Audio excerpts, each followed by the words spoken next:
we're talking about a lot of things. European soccer's nothing, no. But I just thought I'd show you the banners. No, folks, that was on me. But hey, you missed the Open. That's no big deal.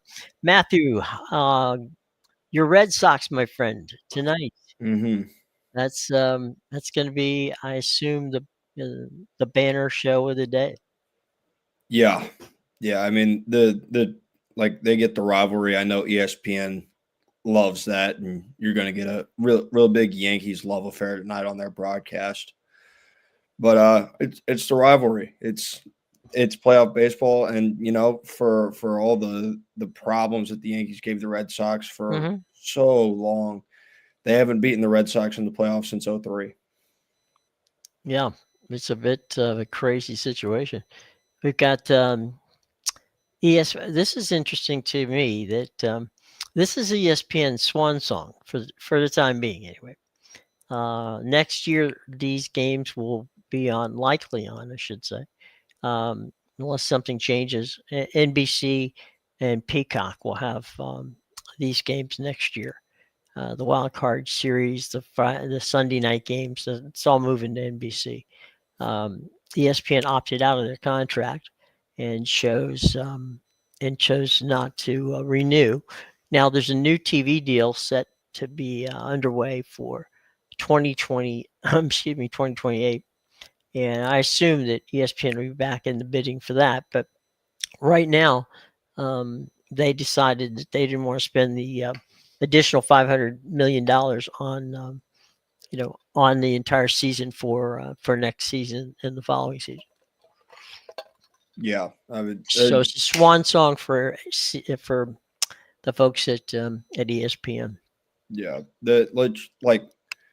and I don't want to speak too terribly, but like you go listen to them cover any other games, it's fine, whatever. Mm-hmm.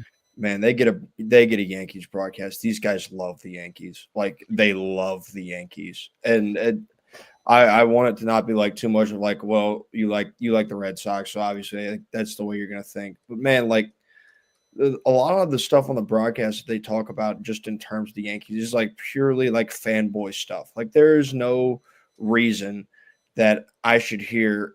Well, I think it's Eddie Perez telling me about how Aaron Judge named his daughter Nora, and Nora backwards is Aaron, and think of like he didn't even realize it at the time. Cool, man. Why is this a part of your broadcast coverage? Why? Did Why you know is they're why? down by 5 runs right now? Right. I'll tell you something. Um, I mean, obviously, ESPN had paid me over the years, and but the whole makeup of their broadcast crews, um, other than football, they do have some basketball guys. Um, are really football guys. I mean, they got Joe Buck, but I don't know if they're going to Mhm. use Joe. Um, um, it's he, I don't know. They do the radio as well, and I think what I think is really um, important is that their radio guys are good broadcasters, because what they do is they take the guys and they make them into uh, you know, like, for instance, Boog Sciambi is the voice of the Chicago Cubs. Mhm. Dave Fleming is one of the voices of the San Francisco Giants. Yep. Those guys, they understand. Okay, they get it. They go, okay, um, uh, one way or another, we're going to piss somebody off. So let's try to play it down the middle. Mhm. And they do a pretty good job of that. Yeah. I definitely think that's the case. Like I like both of those Go guys ahead. too. I I, Sorry. I like Boog Sciambi. Like I Yeah. enjoyed. I think he actually called one of them in opposition to Carl Ravitch, because I think at the time Carl Ravitch was at like the Little League World Series. Right. He was at the Little League World Series, right? Yeah, and so much better just from like a play-by-play perspective. And that's not a knock, but like these guys just can't. It's it's one thing to be a fan. You are allowed to be a fan. Sure. Just don't let it show. Like you can even let it show some, like a little bit. Like when Kirk Herbstreit cried or like celebrated with Ohio State when they win or lose. Right. That's post game. That's fine. He still covers it pretty much right down the middle all the Mm-hmm. way. But when it is that painfully obvious throughout the middle of and the entirety of a broadcast, it is unacceptable. Mm-hmm. The other thing too, and I have worked postseason games. I have not done a World Series, but I've done the wild cards in the division series. Uh, Basically, a lot of the time, and my work was with the Turner folks, and I got to give Brian Anderson a great deal of respect. Brian is the voice of the Milwaukee Brewers, okay, and normally he's paired with somebody like John Smoltz or someone like that. Mm-hmm. And Brian is very cognizant that you know he's talking about both teams, and I think that also is what makes John Smoltz good. Is that John just sticks to the balls and strikes. He doesn't wander off into some crazy areas there. I just don't think. I think for all of the talent that ESPN has, the talent is far better on their football broadcast and their basketball broadcast than their baseball broadcast. Yeah, and like I think that is partially what's frustrating is like you went out and you signed and you paid Joe Buck all this money Mm-hmm. to come do Monday Night Football with Troy Aikman. I know you Right. got him in a package deal. This guy's called like multiple World Series. Like Mm-hmm. baseball was like his thing. I know he did football with Troy on Fox for a good long while too. But man, baseball was like his thing for a while, Mm-hmm. and to have that voice there and someone who really enjoys the game of baseball like that and just have him basically sitting on the bench when not only you've shown a willingness to just kind of throw something together in terms of a broadcast booth. You listened to it last night with Chris Fowler, Lewis Riddick, and Dan Mm-hmm. Orlovsky. Like Right. it's kind of just like a somebody's got to call this game. Let's just Throw these guys guys. together. Yeah, they'll Yeah. figure it out. So Yeah. It's I- it's funny when you talk about Joe. Uh, I work with Joe's dad. Um, you know, uh, it's he comes from a line of very good broadcasters. Jack Buck was, you know, Jack Buck, Vin Scully. If there is a Mount Rushmore of baseball announcers, I would have to put Scully and you know Jack Buck right there on that mount. On the face of the mountain there. They are as good as it gets, and they're good at it. And I truly think that what Joe. I mean, Joe was in. It's funny. Joe worked with Tim McCarver for a number of years on Fox, and I'll be honest. I don't think Joe ever got comfortable with it. Not because of Tim, because Joe set the record for World Series, consecutive World Series. Well, you know, the deal is, you know, Fox had the rights, so Joe was their guy. Um, Joe understood because his father was passed over 3 or 4 times to do World Series games. So when you grow up and your father's Jack Buck, okay, and Vin Scully, and all these people from you know from your childhood, okay. I the fact that I mean, I spoke to Joe a number of times during the course of the years, and it was almost he was almost apologetic. It's like because he knew what a Kurt Gowdy meant to the World Series. And Kurt Gowdy, by the way, a former Red Sox broadcaster, um, who got in trouble in the 1976 World Series because Yankee fans were mad at him and other fans were mad at him because you know, he was a little choked up when Pudge hits that home run, mhm. in Game 6 to force a Game 7. Now he got all choked up. Well, hey, that's hard to do whenever it's hard not to do whenever you've gone as long as he did. We talked about Vinny yesterday about him knowing Kirk Gibson was going to bat. You know, Mhm. so I think that a lot of times, and in the case of Joe, it was more, his dad didn't do a lot of football. So Joe felt comfortable there. Mm-hmm. But when he was doing baseball, I mean, you could tell he did his job, did it perfectly. I have no problem with Joe's baseball broadcast.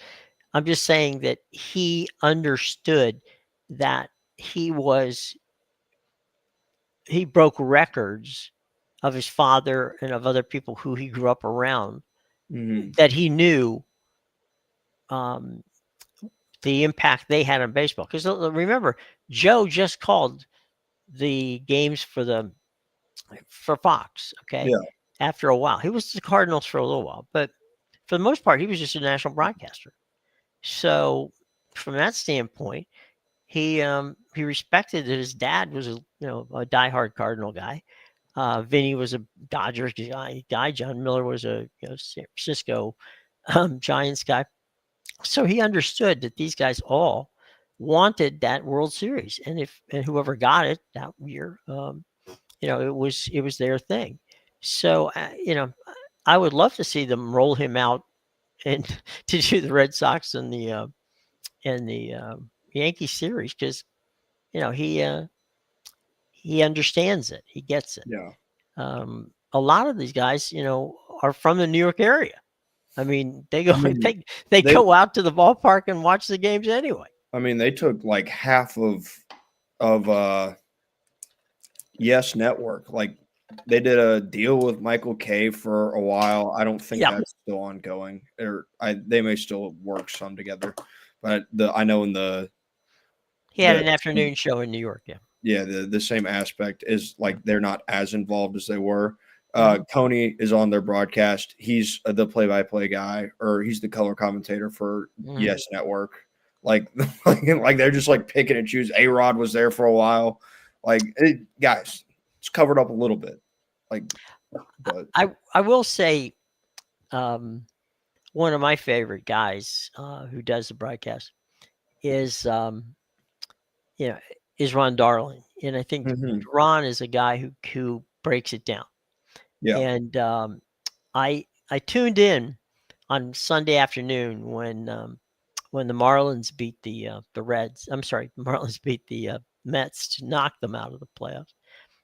Gary Cohn, who's the play-by-play guy for the Mets, along with Keith Hernandez and Darling in the booth, they were straight up. They said, "Look, this team should have won. Had numerous opportunities. Lost the series to the Washington Nationals, then lost the series to the Miami Marlins. Um, they didn't deserve to be there. So, you know, there's homers and there's homers. hmm There are, you know, people used to call Buck a homer, and that nobody ever mentioned is Scully. Okay, but if you listen to his Dodger games, he was the Dodger. He was the voice of the Dodgers. yeah, He was on.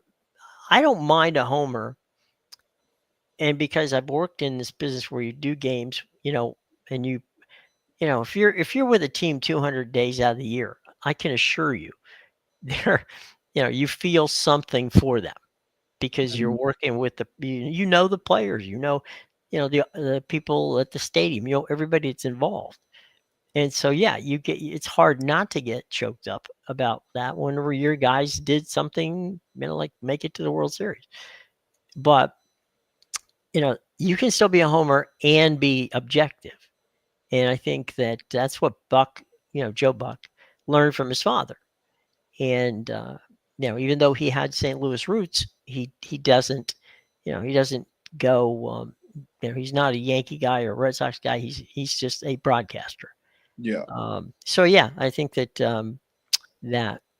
some of that, because ESPN doesn't use guys who do the games regularly, right?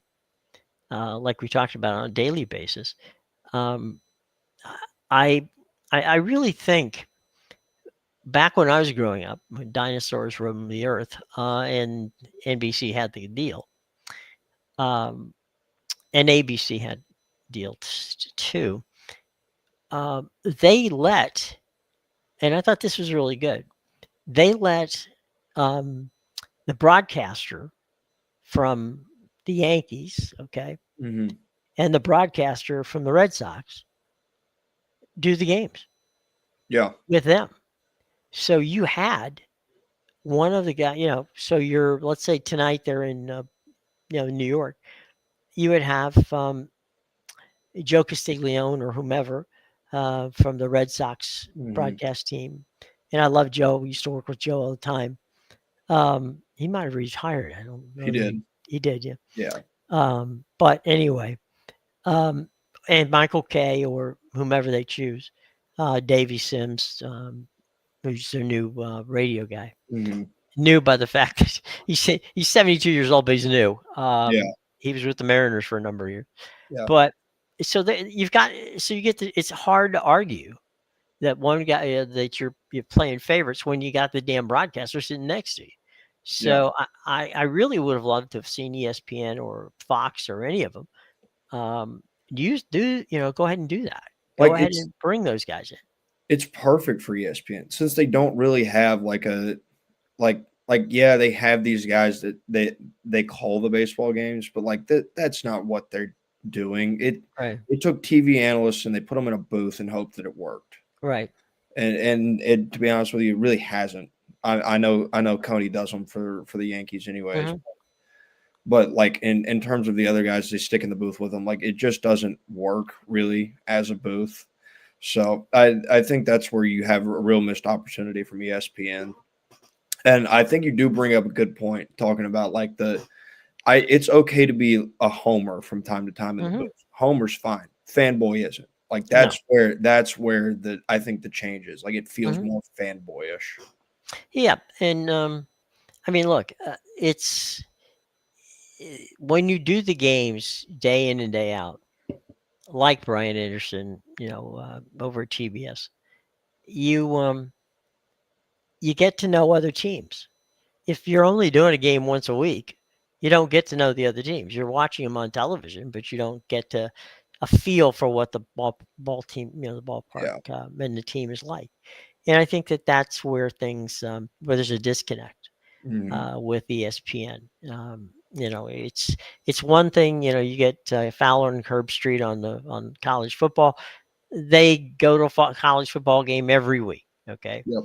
they see the teams. They make phone calls to the coaches. They know everything is going on. They Okay, spend a lot of the week in the places they want to exactly. generally. So they get a feel for what's going to happen. And you don't do that in baseball. You just they parachute people in and expect them to do, a magnificent job. It doesn't work that way. Yeah. I know Acosta stepped away from doing games um, on the base MLB network. Um, Bobby was all about the the fact that, and this is, I mean, you very seldom see this, but Costa said, I listened to games that I did 5 years ago, 10 years ago. He said, I'm not as good.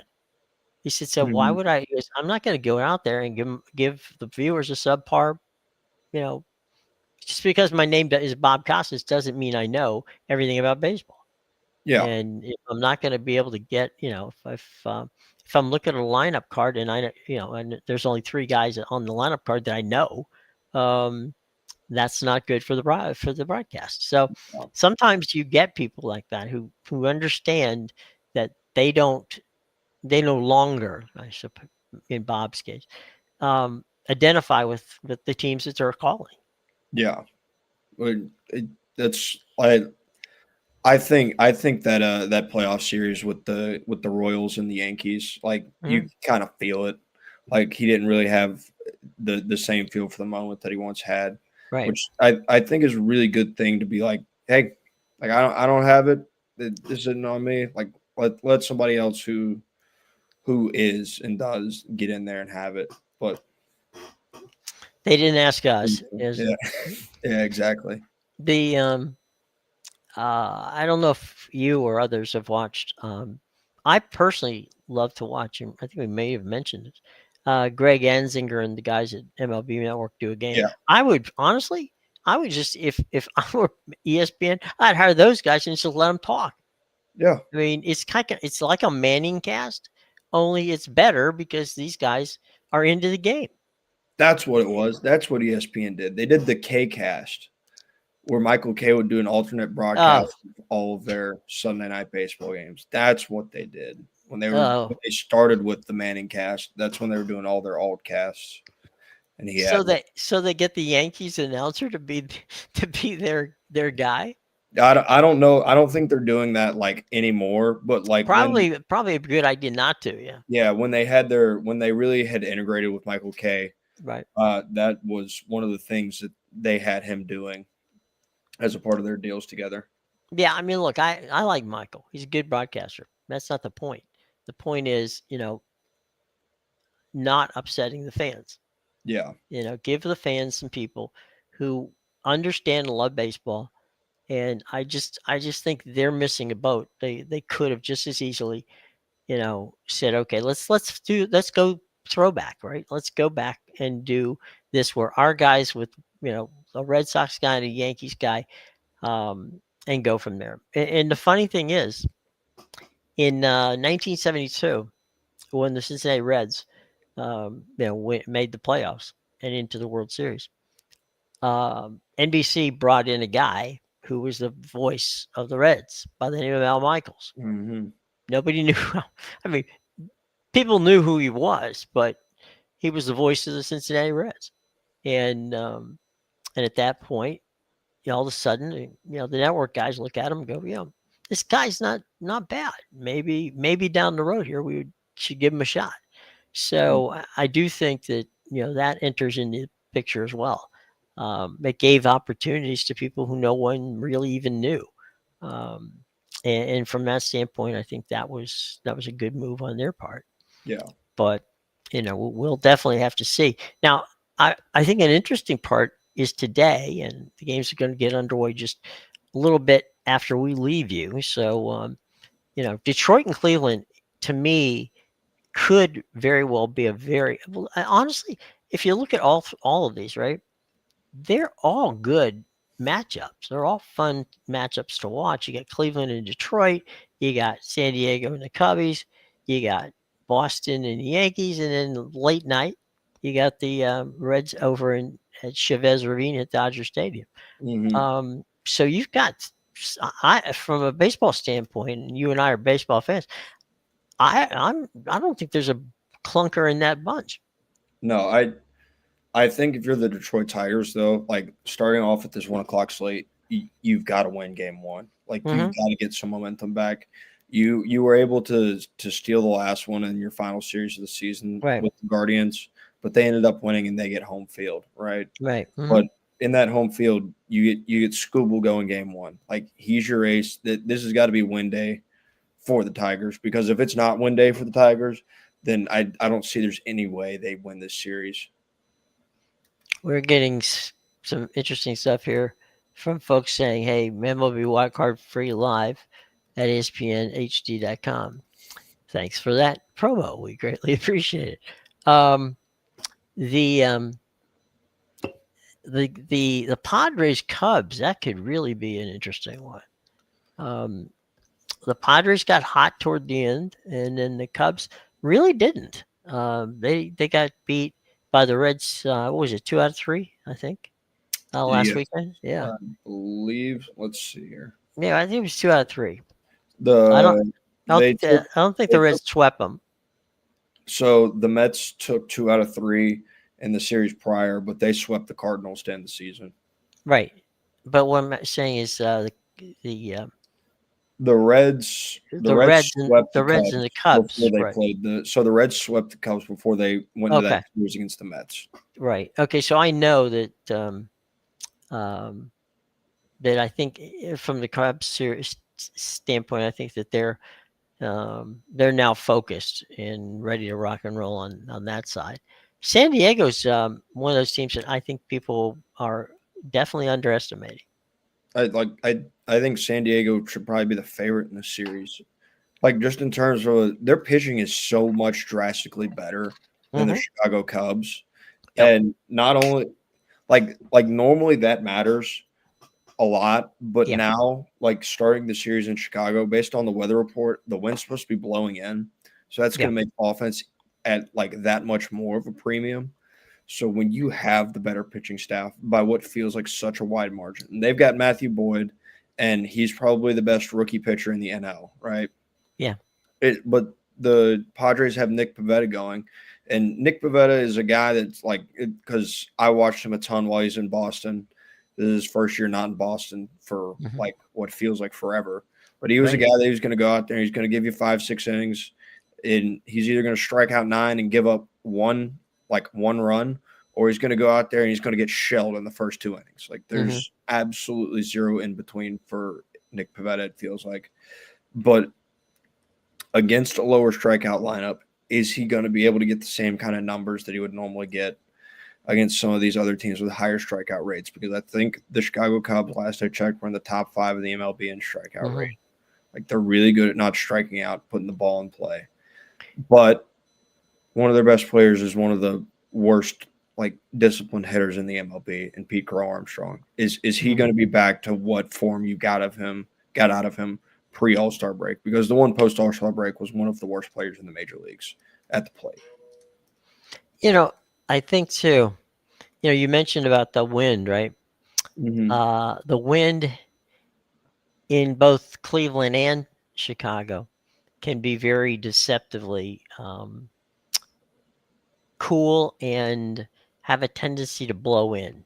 Mm-hmm. And it's where the stadiums are located, um, and you get. I mean, I don't think a lot of Cubs fans or a lot of fans, I'm sorry, realize that Wrigley Field is not that far from Lake Michigan. I mean, it's maybe you could walk from you know Wrigley Field to to the shore there in the Lake Michigan. So you're talking maybe on a good day, depending upon what it is, maybe 2 3 miles away. Mm-hmm. Um, so it's not quite like Soldier Field, which is on the lake itself, but it's damn close. The other in Cleveland, they moved from the old stadium, which was literally on the lake, Mm-hmm. to a more downtown area. But again, you're no more than a few miles from the lake, and the lake wind is just it can in football season it'll cut you to ribbons, but in Mm-hmm. baseball season this afternoon both cities this afternoon should be in uh, in good shape from a temperature standpoint and from no weather with regards to rain. Looking at the low 70s for both Cleveland and as well as Chicago. So those are good temps this time of the year um, for playing baseball. The Dodgers tonight. I'm sorry, I was just going to I was say the going to Dodgers say tonight. at Go ahead. least at least in terms of Cleveland, like Hmm. they still have a large wall. They've got a bit of Yeah. that bigger wall in left field, so they Hmm. give them a little bit of defense. Yeah. Has nothing. Well, they built all that stuff on top of it. Yeah, I agree with you. I mean, it's not like it was in the open, the old days when it was yeah. open, but it definitely that's something to look forward to. In New York today, it's going to be in the 70s. Wind doesn't really affect Yankee Stadium. Didn't affect the old stadium. Doesn't affect the new stadium. Um, Dodgers tonight. Temp's going to be right around again the low 70s, and they're catching a break. Okay, um, in the 3:05. So you got basically a noon start at Dodgers Day. I'm sorry, that's the Padres. What time is the? It's a 6 o'clock start. For locally Mhm. for the Dodgers. Um, Chavez Ravine, which is where the Dodgers stadium is built. It's a bucket list thing if you're a baseball fan. You really do want to check that out. Um, is that is that there's a marine layer that kind of Mhm. wafts in over the Pacific Ocean, and if you're playing during the day, that ball will fly. If you're playing anytime north of 6:30, 7 o'clock, um, things start rolling in, and that ball Mhm. doesn't fly as well. Um, can That's you still something. hit home runs? Yes, Mhm. absolutely. But and it's not as foggy, frankly, as it is in San Francisco. But both San Diego and LA have the same issues, and that is they have that marine layer kind of roll Which in, which I think, slows things down. yeah, I was about to say, I think if I remember when the Red Sox and Dodgers played that like Hmm. marathon game back in 2018, Hmm. There were a few balls that came like really close, but they just like a lot of them Died. just died. Yeah, Yeah. and that's the It's one that was way late in the night. yeah. You when you get it's funny, Los Angeles in general, but the ballpark at Dodger Stadium. Um, the interesting aspect of the you can lose 10 degrees in about 20 minutes. So, yeah, I mean, I've had people tell me, I was watching the Dodger game the other day, and they had these people pulled out a blanket. I go, well, guess what? It went from 71 to about 62 in about a half an hour. Hmm. It's just that marine layer cuts everything, and so that's something to consider. From a standpoint of if you are wagering on something, um, always look at the marine layer and when that game's going to be played. If it were at 5 o'clock, right, or something like that, um, you would look at it and go, okay, we're gonna.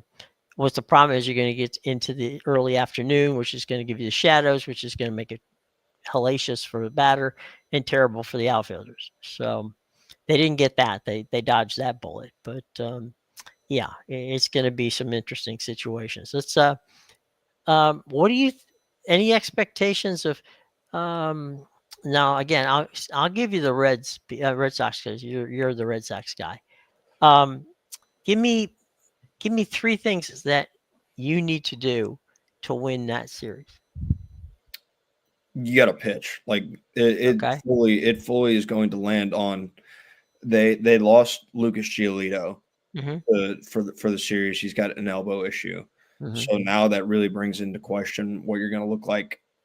Say you get to a game 3, that's going to put a strain on the Red Sox Mm-hmm. rotation. Like it is. They're still missing their best player in Roman Anthony. Like which, is a moot point because, he's a guy that wouldn't come back for maybe the CS, maybe the Mm-hmm. World Series if they were to make it that far. No, but the way the Red Sox offense has played, and specifically the way they have played against left-handed pitchers, Mm-hmm. and they were like bottom half of the league Mm-hmm. against left-handed pitchers after the All-Star break. They weren't great against them. Their best option at first base is one of the worst hitters on the team against left-handed pitchers. And when you look at games 1 and 2, you've got Max Fried and you got Carlos Rodon. Like those Mm-hmm. are the two guys that are going, two of the better lefties in the league. Mm-hmm. So you have to be able to match that because your bullpen's better. Your Right. bullpen is better, and there's a case to be made. Like, okay, I don't think that when you look at the season statistics, Garrett Crochet was better than Max Fried this year. Like that's hands down. Now, game 2, you probably give the edge to the Yankees and Carlos Rodon, but your edge is still in the bullpen. Um, Being around Atlanta, Max Fried. So Mhm. um, I don't know what happened to Max. His velocity isn't what it was, Mhm. and his ability to spot pitches hasn't been what it was. So I'm thinking, as you said early, that if that Boston needs to win a game, Mhm. and I think that I think they can get Max Fried, Yeah. or at least get him out and get the bullpen in because Yeah, the and Yankees bullpen has been a mess. that's really the biggest thing is like you've got to be able to get these guys because Mhm. their frontline guys are still really good, Right. but you've got to be able to get through them to get to the guys that aren't really good. And also there's a certain aspect of like if you're the Red Sox, just play clean baseball. Like Hmm. don't make errors, don't get out on the base path when you don't have Right. to. Like hit the ball, you don't have to hit it out, hit the ball Hmm. that make them make plays because the Yankees are one of the worst teams when it comes to fundamentals. But when Hmm. they hit home runs, they don't make errors. They win a lot of ball games. Right. Now, you can't that stuff you can't control. Like if they're going to go out there and they're going to hit 4 homers on you, then yeah, you're probably going to have a tough day at the ballpark. Hmm. And that's Garrett Crochet's weakness. He Right. gives up the home run ball. So it's going to be a really interesting balancing act. But I can tell you, like it's a very refreshing feeling, and it was a feeling that was very refreshing coming into the season. Hmm. Look at the Boston Red Sox opening day lineup. Know Hmm. who's getting the ball on opening day. Right. Know that if you made it to the playoffs, who's getting the ball in game 1. Hmm. Like having that guy has made a world of difference. And for as good as Max Fried's been, I don't think anybody could have like we think he's our game one starter right now. Rodon's pitching pretty good though, so maybe like they've got good guys, but they don't have that guy. Like Garrett Crochet Yeah. is the guy for the Red Sox. Right. They don't have. They have a number one and a bunch of number threes. Mm-hmm. That's correct. So that's. But it's the Yankees and the Red Sox, so sit down, enjoy. If you don't mind, if you don't like it, turn off the sound. Just watch the game. Yeah. It's actually Scully once said this, and I agree with him. Not just because I was a director. He said baseball on the radio requires a talent and a vocabulary. Mm-hmm. Baseball on television is the director's game. You're just watching what pictures he puts up there or she puts up there. Yeah. So I've always, I grew up listening to games on the radio. I liked, growing up in Florida, there wasn't any major league team. Obviously the Braves were, 700 miles north of me, but but you could listen and get all of the key. You could listen and get KDK Pittsburgh. You can get KMOX out in St. Louis. You can get WGN. You could get you can get a lot of ball games from those days. And I do believe that I can. It's funny. My wife will come in and go, "I didn't know you're watching the baseball game or a football game or whatever." So I don't need the announcers. I know what's going on. It's not, and that's not me being arrogant. It's me just being. I sat here and watched a baseball game. Yeah. So sometimes I mute them because it's like just stop it. I don't need this. Okay, I'm more than happy to just watch it. Okay. Yeah, I think that's happened one time before where I had enough, and I think it was oh God, was it I think it was the Ohio State Penn State game, like Okay. 2 or 3 years ago, and Marvin Harrison was having a really good day, and Gus Johnson loved to call him Maserati Marv, and it just drove me up a wall. It's like man, not everybody needs a nickname. Like what are we doing? Well, but in Gus's, I'm not going to say in his defense, he doesn't need me to defend him. Yeah. But that being said, he has a very over excessive exuberance that you wonder, is it manufactured? Is it true? Does he always, over the years, he is consistent that way. Okay. He is one of my favorite broadcasters, and he's not, he doesn't really do baseball, is Kevin Harlan. Yeah. And I like Kevin because Kevin brings a level of exuberance to the game. He makes, when he's excited when he should be excited, and he lets the game go on when it doesn't. Tim Brando is the same way. Both of those guys are broadcasters who know when to shut up and and when to not hype the experience, but give the experience some sort of gravitas. Yeah. And I think those two guys are grossly underrated as broadcasters, personally. Yeah. Harlan does like a fantastic job. The two things I think about him are like when he called the 2 NFL games at once. Yeah. Because one was like kicking a game-winning field. They were both in at the same time. They're doing whatever, multi-view. And then I think of there's a video of him, I think from March Madness a couple years ago. I think it was like 2 years ago exactly, where maybe it was, I think it was when Clemson got upset pretty good in the tournament. And they hit that deep shot, and you see him just like toss himself back into his chair to make the call. Right. But yeah, I think there's like, it's not that, I think that's the only time I've ever turned off Gus Johnson, because like he's good in a lot of places, but that day it was like, all right, this is too much. I'll tell you, Dave Sims, Dave and I have been friends forever, and I was happy to see him to get the Yankees job.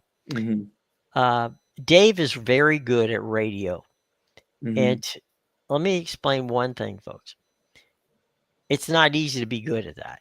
That's number one, especially baseball because there's a lot of downtime.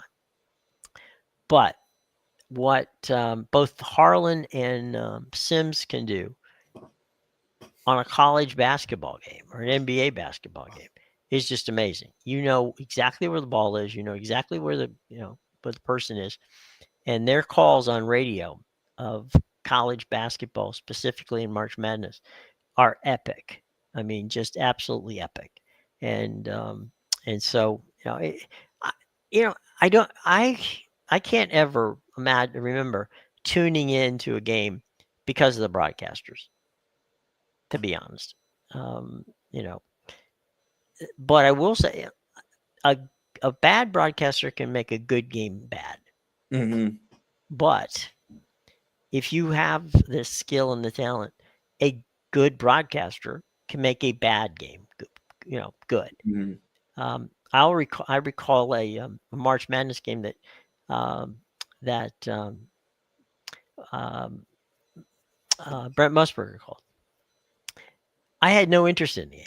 I mean, honestly, I was in a hotel room. I turned it on. There's basketball.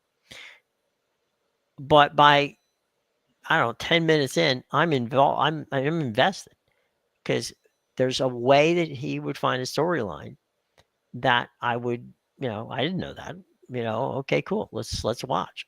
So even in their bad games, a guy like a Musburger or others have the ability to make it good. They also have the ability to make it bad. So hopefully today, with the broadcast teams that they have on ESPN, both ESPN, the afternoon games, by the way, are on ABC. So 3 o'clock this afternoon, tune into your local ABC affiliate and you will watch that game. The rest of them are on ESPN. So we'll see. I mean, I did not realize that ESPN had the full slate of wildcard games. Yeah, they bought. If you recall, I believe it was 3 years ago, maybe. And don't hold me to it. I'll look it up sometime and give it to y'all. But the MLB Network had one package of wild card games, but that was when there was only one wild card. One day, one game. That was it. Mm-hmm.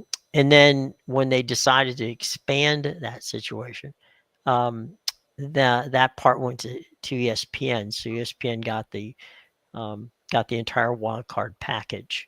So you're not going to find it on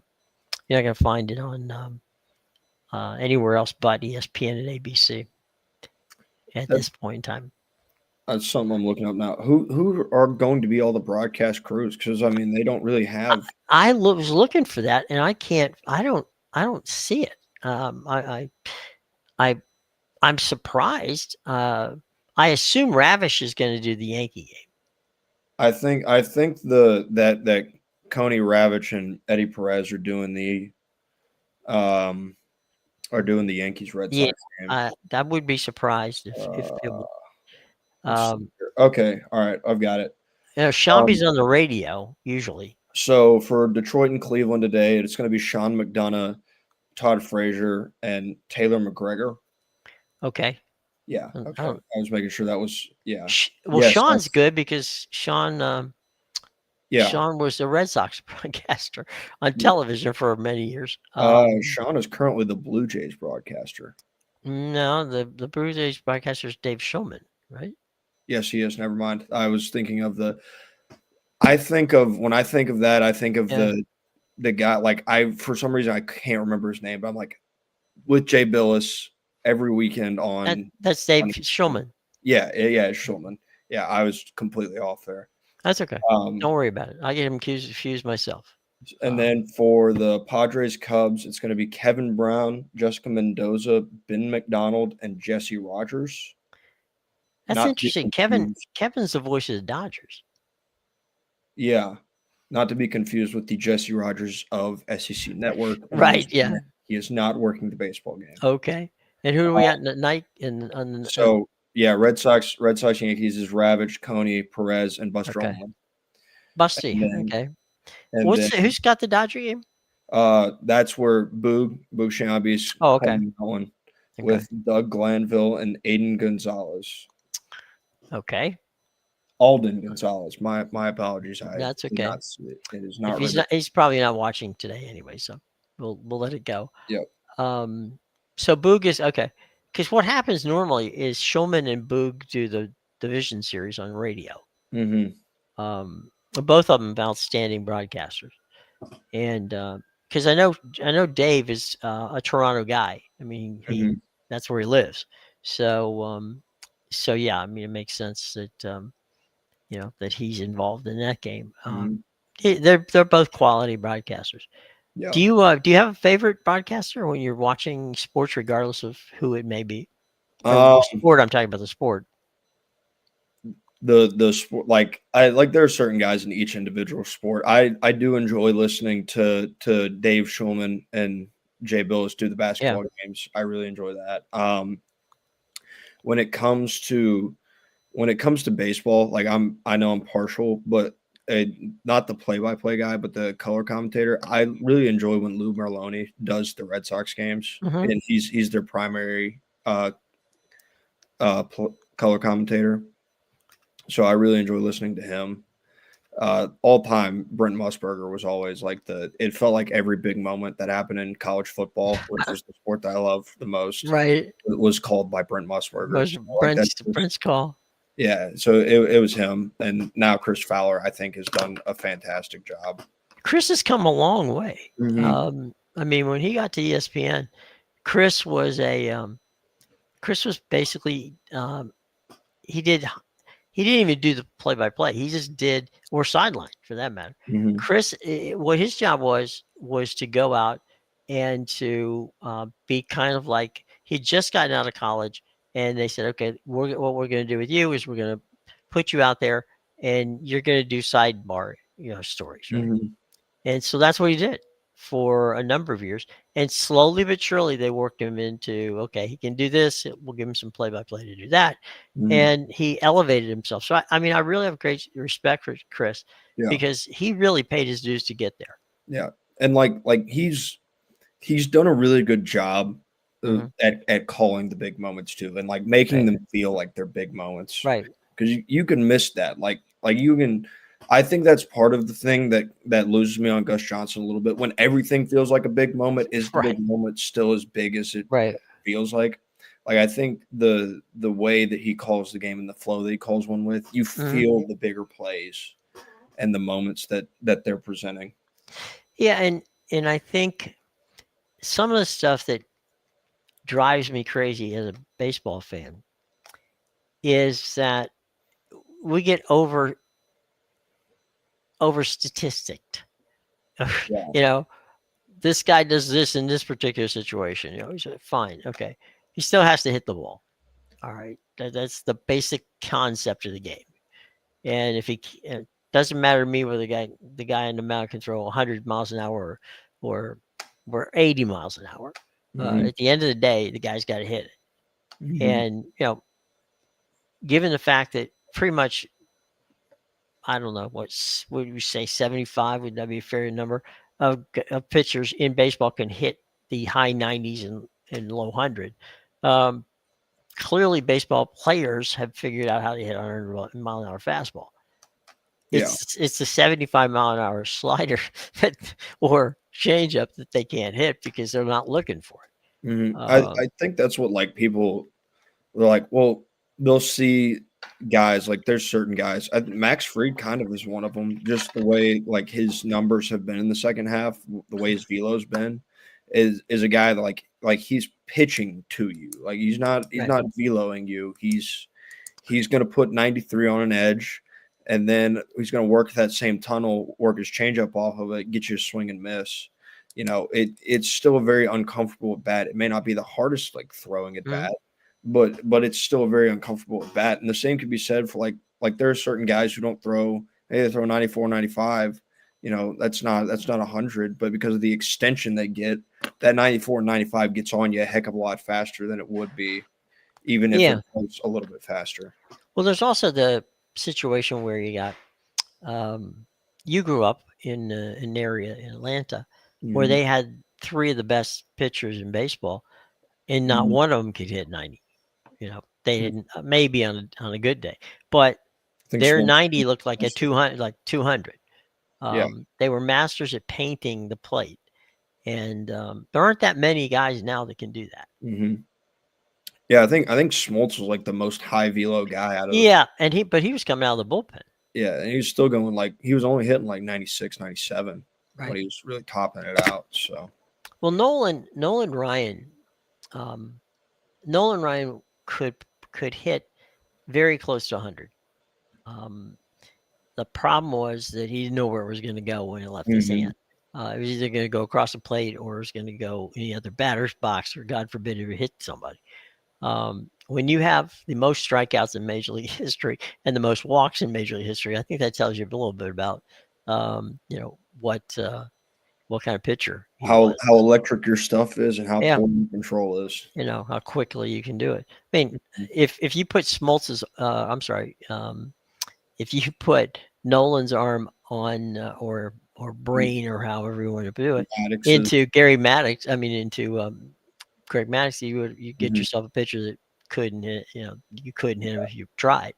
mhm, But yeah, I mean it's all up in the air, and with regard to the ability for people to paint the plate. mhm. It Well, you kind doesn't. of get that with you kind of have gotten a little taste of what that might be like with Aroldis Chapman and the way he's Yeah, been because like his control's always been a terrible issue. right, This year, just and again, I don't know how much the story of like, well, I just told him to throw it inside. He'd never thought of that before. Okay, he's 37 years old. Like we've never thought. pretty sure he thought about it. Yeah, Yeah, just throw it over the middle, man. Like no one's ever been like, hey, why don't we try pushing this one inside? Like we right. know how we're supposed to throw this guy. A lot of other people can throw it at the velocities that you're throwing it at now. What if we tried this? But Well, but like his control's been out of this world, and he's had the ERA to match. Like I think he went like 50 innings without a hit. Like that's how difficult these guys can be. yeah, and you get guys like um, Mariano Rivera. Mm-hmm. You knew exactly what the guy was going to pitch. Yeah, I mean, you yeah, knew it. the That's cutter. the only pitch you had. Didn't matter. Yeah, it didn't matter. You couldn't hit the You cutter. couldn't hit the damn thing, even regardless of the fact that you knew what was happening. Mm-hmm. And that's the annoying part. It's Yeah. the guy's so good that when you get to the bullpens, right, and you get Mm-hmm. the closers, what they're gonna throw. It's not like these guys have a repertoire of 5 pitches. Yeah, it's two, 3 max. Like Yeah, you're not getting it. Rarely, if ever, do you see a guy coming out of the bullpen that like legitimately throws 4 pitches. Like right, maybe they've got it on their chart that they throw 4 pitches, but right, that fourth pitch is like a less than 1% of the time thrown. right, Like if we're in a 12 pitch AB, I gotta toss something different at you just to right. see what happens. Yeah, or change the trajectory. Do I go up or do I go down, or do I I've been Mhm. throwing it to him. Most of the time we're getting high. The other thing is the umpire is is he giving me high strikes or is no, Yeah. whatever it is. And there are some guys that don't mind hitting the bat because they would rather, they're not going to strike you out, so they want Yeah. to get you to ground out or something in that regard. Mhm. So the mystique of how to pitch is a lot better than just throwing the ball 100 miles an hour. Because if it was Yeah. just throwing a 100 miles an hour, then you wouldn't have to worry about it. But right now, a guy who reminds me a little bit, although he's got the velo to do it, but a little bit of the Maddox and the guys we talked about earlier, and Tommy Glavine, those guys, is Max Fried. Yeah. I really think Max is a pitcher and Yeah. not a thrower. And he's very cerebral in how he figures it out and what he wants to do. Yep. And he and the catchers, are on point. Um, so from that standpoint, I think you got to look at it and go, "Wow, this is a guy who can get me out." I'm fascinated in seeing Shohei now, because knowing that Shohei can pitch. Um, I'm very I interested in seeing how that works out. I wonder if they will pitch him. Like that's like I know that they've got some I think they've got some issues in terms of their starting pitching depth, but I Yeah. wonder it he's got to be a scenario where if they get to game 3, that's when he's going to go. Yeah, I don't think Dave Roberts, without a elephant gun can keep him from going out on the mound. I mean, he's going to want the ball. Mhm. Uh, but to your point, at what point do they put him in? I mean, Mhm. do you bring him in and have him start a game and hope you get 5 innings out of him, or you bring him in and hope you get 2 innings out of him and go from there? I would It's going to be managing his pitching. I don't think he's gone more than 4 or 5 innings since he's gotten back. well, and like the interesting thing too, because I had thought about it. It'd been thrown out there well beyond like before. Like it got thrown out there Mhm. like a month ago, probably. Like, could Shohei be the closer? But no, you can't. Like you're No. giving up your DH spot at that point. So at Mhm. that like that takes him out of a bullpen role in any sort. I could see him stepping in and giving 2 or 3 innings. Um, you don't lose your designated hitter if the designated hitter is the pitcher. Hmm. But when you take him out, Yeah. that's when you lose a designated hitter. Hmm. So in if they were really in crunch, meaning they didn't have any pitchers, I mean they won a World Series without much pitching last time. Yeah. And they've got most of the guys back, so they're in pretty good shape there. It's not like Well, they need him to pitch, it's is what the I'm trying to say. like so they got Snell lined up for game one. I Yeah, would assume that Yamamoto is going to go game two. right. Who goes after that? Yeah, Is it you could give it to is, Shohei, is that where Shohei starts? Like that feels like the most obvious spot for right? you would because like you assume that Yamamoto is going to go game two. Hmm. You have no reason not to, but it feels like game What's two is gonna the be kid? Is why can't I remember his name? He's eh, he's number 80, I think, Emmett on the Sheehan. Dodgers. Yeah. Yeah, I thought he's pitched pretty well recently. yeah, he has, and like I think he's an option, but I'm more thinking of like you're giving at that point you're giving a kid his very first Right. like like obviously In the you deep got end of the pool. Yes. you've got to give guys their first playoff starts eventually, but giving Mhm. your guy a first playoff start in the elimination game is That really would big. not necessarily be a wise choice. Yeah. Really big. That's I mean that's part of the reason. Like in the Red Sox series, if they get to game three, Mhm. that's what scares me because like it feels like your obvious number three if you're the Red Sox is Connor Early, a guy who wasn't on your baseball team till a month ago. There used to be an old saying way back when the Milwaukee Braves were around that their two best pitchers were Warren Spahn and Johnny Spain, and there Mhm. used to be the line that's Spahn and Spain and pray for rain. That might very well be what happens this time around. Yeah, Get me to game three. Oh, by the way, give me a rain shower for a day off before it happens. But yeah, it's gonna be wild. All right, well, we're just about ready to get out of here so people can actually go watch the game. yep. Um, any predictions on these three the first up on not the series but today's games? I would man, it feels kind of wrong doing it given who they've got going, but I think Hmm. the Guardians are going to beat the Tigers today. I just feel like the way things went for the Tigers. Like I know that if they're able to flush it and forget about it, that the Tigers were and can still be the best team in the American League. Hmm. But given just how like it's not like you like went on a run in September and you were like losing stuff and then you regained it at the end of September. Like this was something that started in the middle of September and ran till the very end of September. And like running yourself out of a lead in the Right. postseason, right? It reminds me a lot of the Nationals and the Milwaukee Brewers Hmm. series back in 2019. Uh, it didn't matter. They could have thrown the ball boy out there, and the Nationals would have won the game. I mean, that was one Yeah. of those kind of situations where they got on a roll, Hmm. and that's where I think the situation is here. Is your guys, the guys are pitching well. Um, you got all the way back from 15 games out. Just roll with what you got. I mean, they're playing with house money now. Yeah. Nobody expected them to be there, including themselves, and and the Tigers helped a lot by just continuing to lose.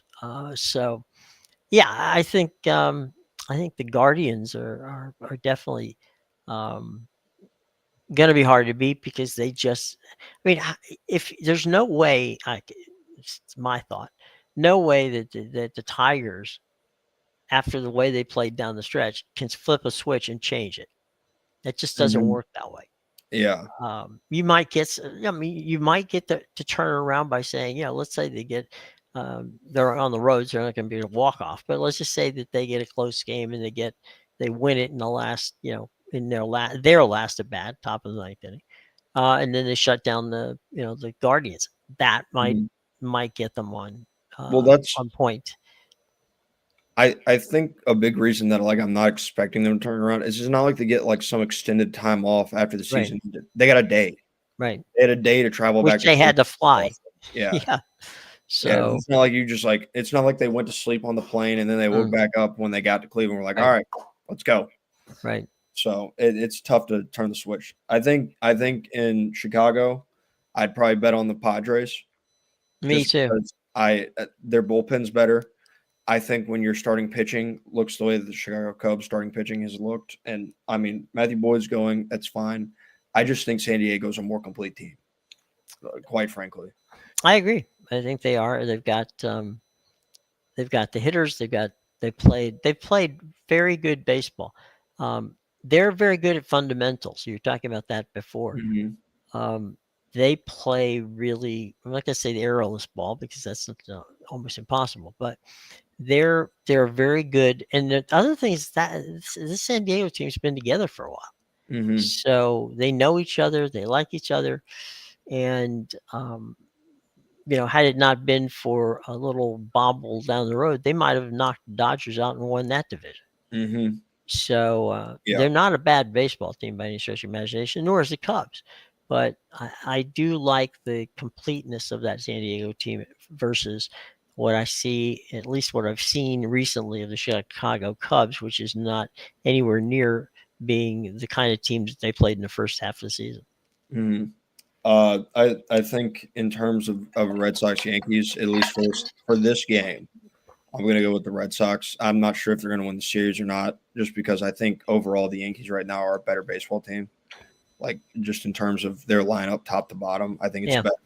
I also think it kind of depends on like what Aaron Judge do you get? Do you get the same Aaron Judge that showed up in the playoffs thus far in his career, or do you get the Aaron Judge of the regular season, the guy that's going to hit 331 Hmm. and like what was it like 53 homers, something like Yeah. like who you're getting with Giancarlo Stanton. Like Right. he's shown what he can do in the playoffs. Right. So in terms of that, if they get Aaron Judge of the regular season, Hmm. I think this thing you could realize relatively quickly, like, oh, this is going to be over. Right. This is not bode well. Yeah. Yeah, but you can't really bank on that guy because you haven't seen him yet No. in the postseason. Well, we'll see. We'll see. I mean, that's going to be a good one. The first games, which start at 1 o'clock, are on ESPN. Hmm. The games that are in the afternoon, meaning San Diego, Chicago, those are on ABC, so you'll get a chance to watch that. Then you flip back over to ESPN to watch The final two. the final two games, and you're good to go. Hmm. Let's say Dodgers and Cincinnati. I'm going to go with the Dodgers. I don't think I think Cincinnati was a nice little story, Hmm. but I don't think that they have the juice to get by the Dodgers.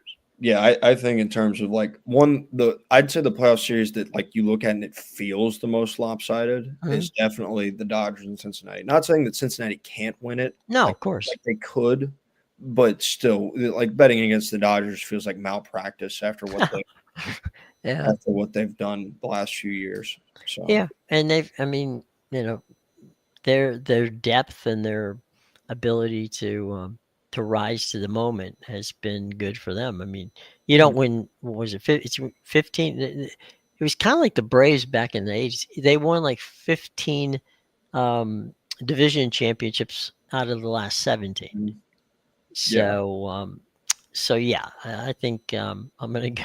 I'm gonna go with the Dodgers on that one.